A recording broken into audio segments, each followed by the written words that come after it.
Sahabat peradaban kasih ekologis yang terkasih, selamat berjumpa dalam renungan harian bersama saya Romo Alois Budi Purnomo PR melalui channel ini. Semoga panjenengan selalu sehat, tetap semangat tanpa sambat, dan selalu bahagia.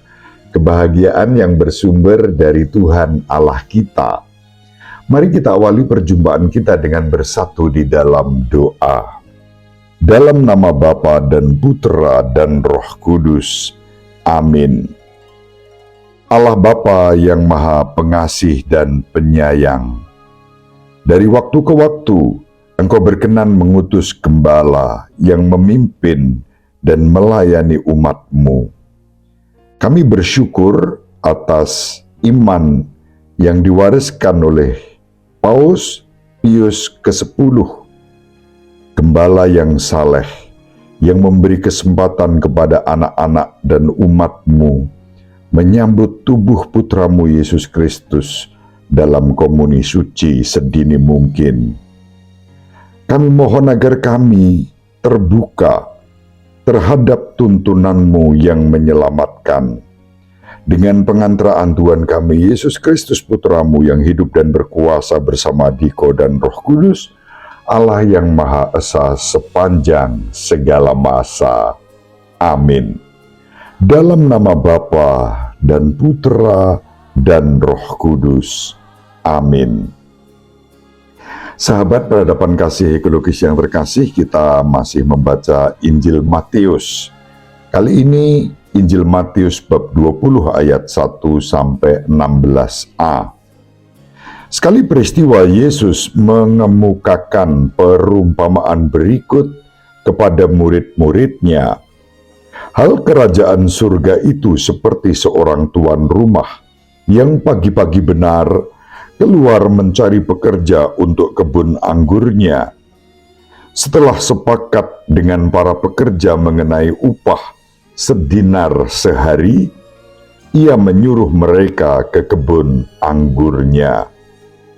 Kira-kira pukul 9 pagi, ia keluar pula, dan dilihatnya ada orang-orang lain menganggur di pasar. Katanya kepada mereka, "Pergi jugalah kamu ke kebun anggurku, dan aku akan memberimu apa yang pantas." Dan mereka pun pergi. Kira-kira pukul 12 dan pukul 3 sore, ia keluar pula dan berbuat seperti tadi.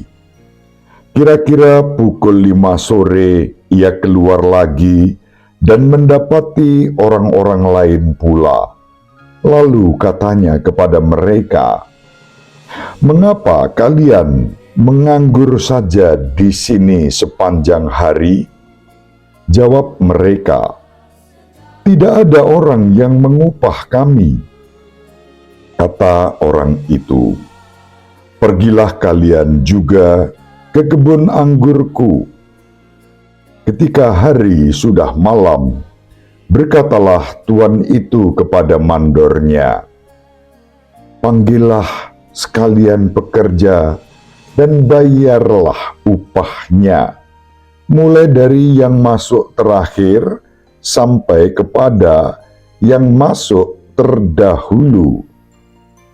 Maka datanglah mereka yang mulai bekerja kira-kira pukul 5 sore, dan mereka masing-masing menerima 1 dinar.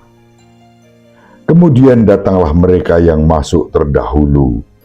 Mereka mengira akan mendapat upah yang lebih besar, tetapi mereka pun menerima masing-masing 1 dinar juga.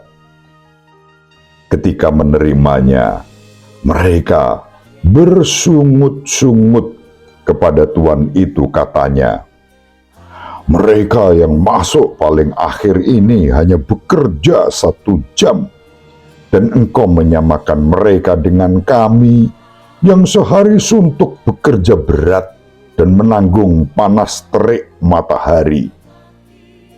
Tetapi Tuhan itu menjawab salah seorang dari mereka, "Saudara, aku tidak berlaku tidak adil terhadapmu. Bukankah kita telah sepakat sedinar sehari? Ambillah bagianmu dan pergilah. Aku mau memberikan kepada orang yang masuk terakhir ini sama seperti kepadamu. Tidakkah aku bebas mempergunakan milikku menurut kehendak hatiku? Atau iri hatikah engkau karena aku murah hati?" Demikianlah yang terakhir menjadi yang terdahulu, dan yang terdahulu menjadi yang terakhir. Demikianlah sabda Tuhan. Terpujilah Kristus. Sahabat peradaban kasih ekologis yang terkasih, hari ini 21 Agustus merupakan peringatan wajib Santo Pius ke-10, Paus yang hidup antara tahun 1835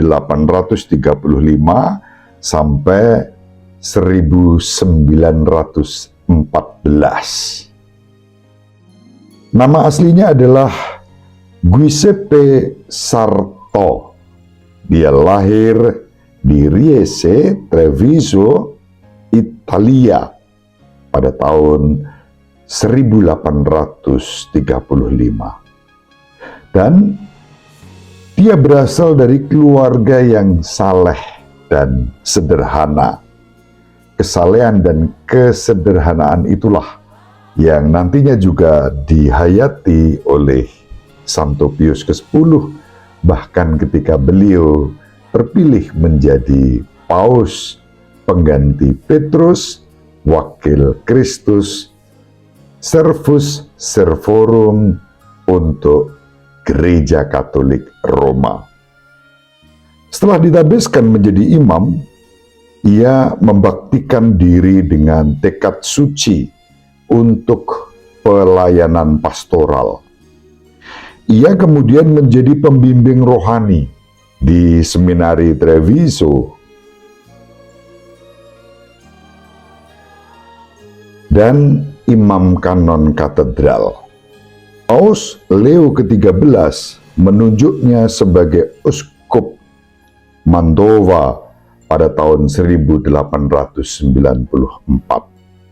lalu mengangkatnya sebagai patriark Venezia dan kardinal pada tahun 1893. Dalam konklav tahun 1903, Kardinal Sarto terpilih sebagai paus dan ia mengambil nama Pius ke-10. Moto kepausannya adalah Instaurare omnia in Christo, yang artinya memulihkan segalanya dalam Kristus.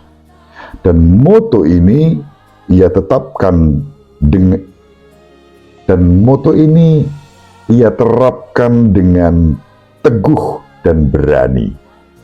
Dia menjadi paus yang mendorong perkembangan liturgi, musik-musik liturgi, dan katekismus, serta mengecam dengan tegas dampak buruk modernisme yang kemudian membuat orang menjadi sangat sekuler, melupakan ibadah dan aspek liturgis. Paus Pius ke-10 bahkan memberikan ruang bagi anak-anak untuk menyambut komuni lebih awal agar semakin mengalami persatuan yang erat dengan Kristus melalui sakramen Ekaristi.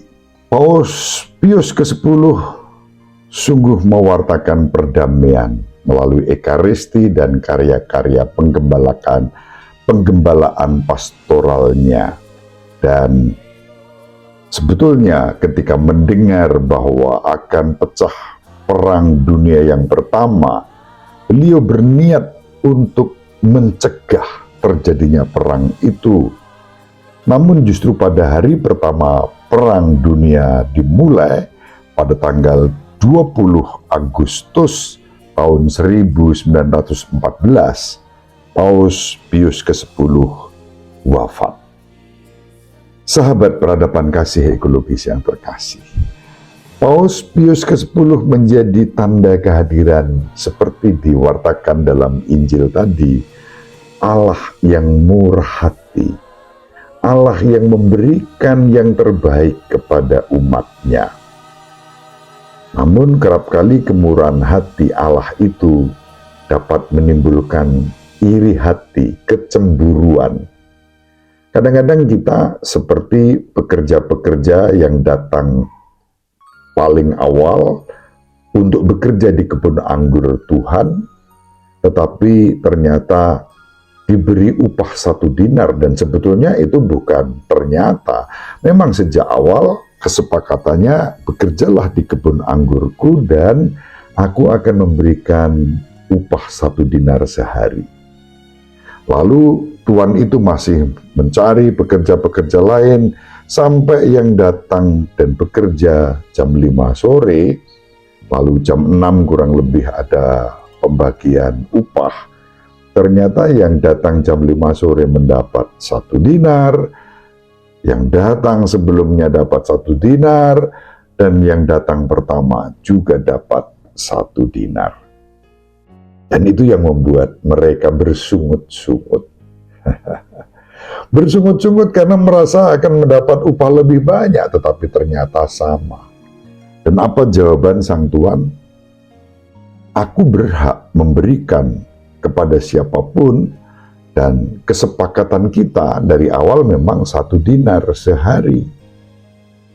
Kalaupun aku memberikan 1 dinar juga untuk yang hanya bekerja setengah hari, atau bahkan hanya beberapa jam dan 1 jam terakhir, itu urusan saya.